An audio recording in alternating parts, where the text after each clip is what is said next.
and welcome to Learning is Not Quiet presents Complete Sentences, Subject, and Predicate. Today I'm going to talk about all the ways that I teach students how to write in complete sentences, what a subject and predicate is, especially using the products that are found in my Teachers Pay Teachers store. In this video, I'm going to talk about how to differentiate and extend this product to meet the needs of all of your students, as well as how this product works, some of the strengths of this product, as well as some of the pitfalls you might want to avoid. If you're watching this video, it's probably because you're interested in purchasing or have already purchased this Complete Sentences package, this distance learning version, or this Spoons a sentence structure, subject, and predicate game. Please note that this Spoons package is included in this Complete Sentences package, but not in this distance learning version. This is because it's very hard to do in distance learning, and that's why this version is a little bit cheaper. Also included in this version is a PowerPoint. This is meant to be done in the classroom, probably after the social distancing is kind of done. This is meant to be done during Zoom, socially distanced classroom, or also for students who are absent or as part of a flipped classroom. So that's just kind of a basic overview. I'm going to start right now with this Spoons, a sentence structure, subject, and predicate game. This is another one of those games that I created in college, and at the time I had so little money and was, making $7 an hour that I actually made this game on paper plates and cut them into pie pieces. Thankfully now I have a printer and I can print them out onto actual sheets of paper. So when you open up this product, you're going to get a long series of cards that look like this.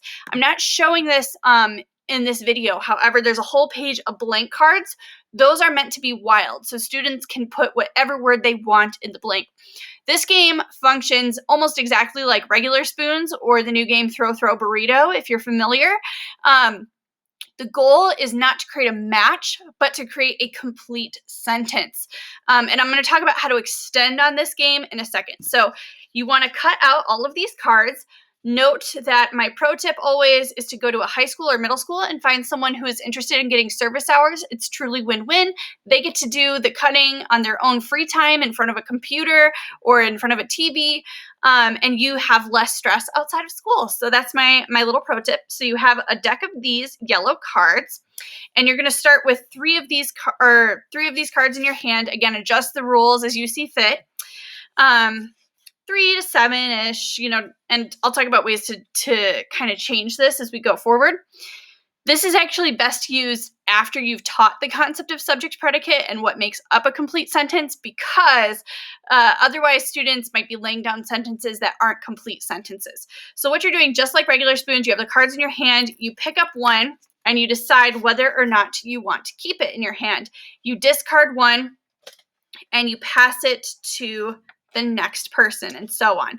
There's no turns in this game, and it's a pretty quiet game, which is why it's so awesome as a literacy center, as an I'm finished activity. Put it in a baggie, stick it at the back of the room with the directions inside. This is also great during standardized testing when you want kids to still be engaged, but you don't really want them to be doing high intensity worksheets.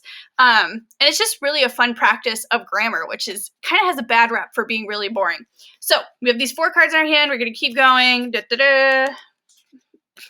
And again, I have these laminated in my classroom, but I do not have that with me right now. Okay, so now I have a sentence. So my sentence is, I am awesome. Okay, and so that would get me my, I would lay those down and I would try to grab one of the spoons from the center of the table, and just like regular spoons, as soon as you see one person grab the spoon, then everybody else can grab a spoon. The last person to not have a spoon loses.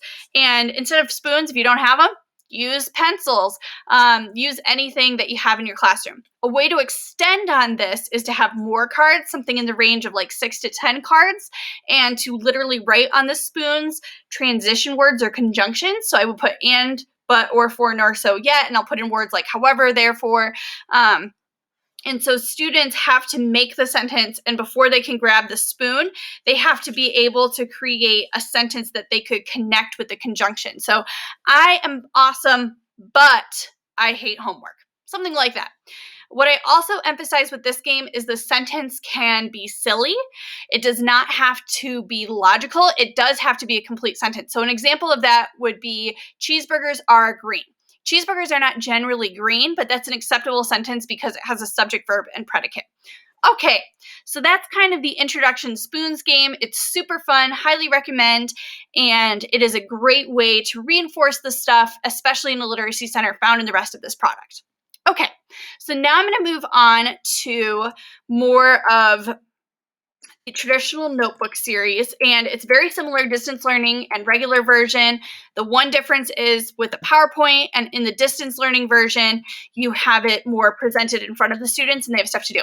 Also in the distance learning version, there are Wiser Me pages that really extend on the concepts that are included in there. I love Wiser Me because it helps me kind of keep the integrity of the product, even in a distance setting. So starting with that, the first thing you're going to see is this Kooky Conversations page. Now, my lessons are set up on a 5-day schedule.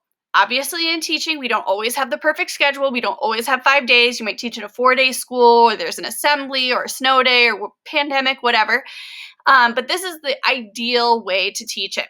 The first day is usually pretty easy and doesn't have a whole lot of rigorous reading and writing. You can obviously add that in the independent work after this mini lesson, but what this is again, I say this all the time, I think of reading strategies as like drawers in our brain, and I want to fill that drawer with all kinds of experiences, happy things, challenging things, things that were fun, things that made me think, things that were artistic, things that were musical. I want to fill that drawer with as many experiences as possible so that students have many things to reach from when they encounter complete sentences, when they encounter these reading and writing strategies in their everyday lives, on a standardized test, in a conversation, etc. It really just helps widen their understanding of the topic and not keep it so narrowly focused. So with that, this Kooky Conversations is turn to your neighbor. Have a conversation. However, the rule is you are only allowed to say 3 words at a time. Once you've said 3 words, the next person will say 3 words in response, continuing. When your teacher calls time, respond to the questions below. So you can really adjust the amount of time that you have your students do this. For older students who are a little bit more advanced and who can kind of get the idea faster, you probably only need a couple minutes. For students who are younger and need a couple minutes to like get into it and understand what the directions are, you might want to stretch it to like 3 to 4 minutes. So how this kind of works is the first one will say, I am good. And the second one will go like, today is great. What often happens is I walk around and I'm observing students do this, is that they start a sentence and they want to say more after that and they have to stop, and that's kind of frustrating to them, and that's the whole point of this activity, is kind of get a little bit frustrated. So this is what it looks like in a student model. Notice how they sit back and then I give them about 5-ish minutes. I project that timer on the whiteboard. That's how I keep myself accountable for time. That's how I keep my kids accountable for time. And they just need to respond to those questions. So it's kind of a reflection of, what did that feel like to not be able to talk in complete sentences? Were you able to finish your thoughts? How did that affect the quality of your conversation? And it also talks about strategies. Did you use complete sentences? So it's just kind of getting them warmed up and thinking about this. So that's day 1, a real introduction to the topic. You will also see this, which is a subject predicate complete sentence coloring page. I use these in a bunch of different ways. Here's kind of a basic student example. Obviously, they didn't color in everything. This was when I was requiring students to do the coloring pages, because I do really believe in coloring as a form of studying and, again, adding strategies to that drawer.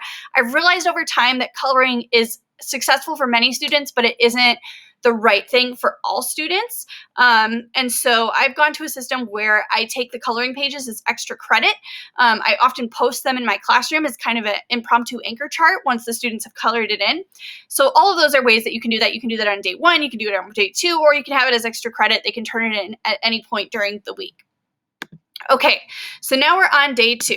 So day 1 is kind of an intro. Day 2 is really about introducing a strategy, direct teaching, and having students apply that direct teaching, usually in the form of an interactive notebook. And that's what we're doing here in this lesson. So you have cut the sentences apart and paste them on this page. Color the verbs. So There's full sentences. Students are cutting out the subject. They're placing the subject under the subject. They're placing the predicate under the predicate. And in the predicate, they should color in the verb. This is very important because it helps them really dissect the parts of a complete sentence and start recognizing them. Obviously, it is not as important that students know the word predicate. What's more important is that they're familiar with complete sentences and they're familiar with what makes up a complete sentence so that they can actually apply that in their writing. Especially with text messages, I've seen a huge increase in the number of students who write in these like fragmenty sentences, and we really want to get away from that.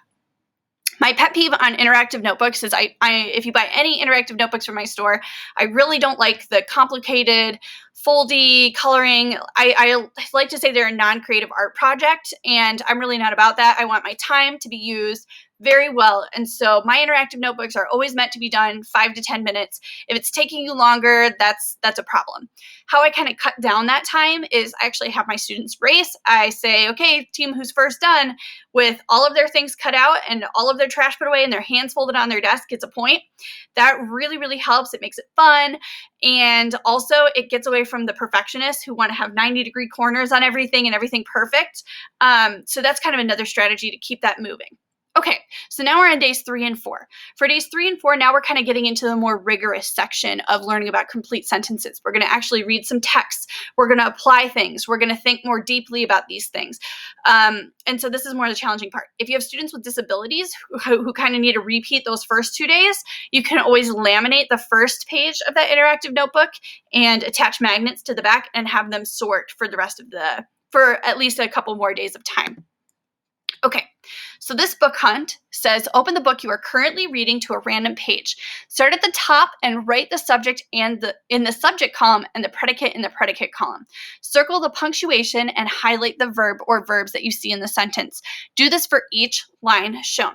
So it really has a series of lines, and this is a good way to get kids to use a book of their choice in a grammar activity. Again, grammar gets a bad rap for being really boring, and so we really try to make it more engaging by giving them that choice of the book. This is a very good independent activity. I really don't recommend doing this one in pairs or groups. So after that, so that's kind of day 3. You can also do this on day 3. This is another independent activity. Read the passage, highlight and color over the incomplete sentences yellow, and highlight and color over the subjects of complete sentences pink. Highlight or color over the predicates of the incomplete sentences, of the complete sentences orange, circled verbs in the sentences. So here's the key thing here is I usually do the first couple sentences with kids so that they understand the directions and then they can move forward. The same thing with the book hunt is I usually take a book that we're reading as a class, do the first one with them, and then dismiss them to do it by themselves. Again, I really like this because it's getting students to recognize complete and incomplete sentences. And another discussion I have after this is it ever okay to have an incomplete sentence? And the answer in literature is yeah. We don't talk in complete sentences all the time in our dialogue, and that's okay. But we need to learn the grammar rules before we can break the grammar rules. That's kind of an extension on this topic. Here is what a student example looks like.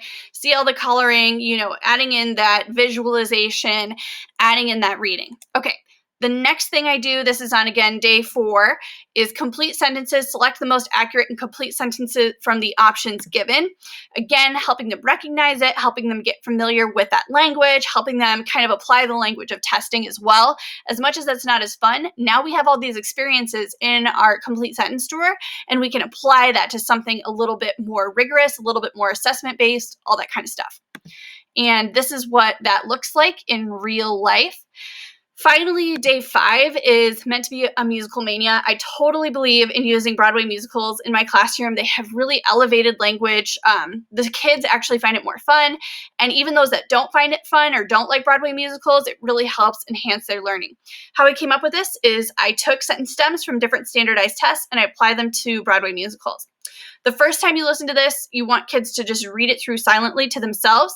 Second time through, you want to listen to the song. For this one, it's I'm Not That Girl. And for this one, it gives you specific directions on what to highlight and color in. This is a student example. I also, like the third time, have students draw pictures, as you can see here on my student example. That really helps them visualize it. So that way, when we get into the multiple choice questions that come with this activity, students are ready to go. And that's what I take for a grade assessment at the end of this unit. So hopefully that clarified a lot of things about complete and incomplete sentences products. If you liked this, be sure to check out all of the other grammar products I have. If you really like this model, there's a whole bundle that's 50% off, whole section of Broadway musicals if that speaks to you, as well as different book clubs to apply these strategies to and to make learning awesome, loud, and fun.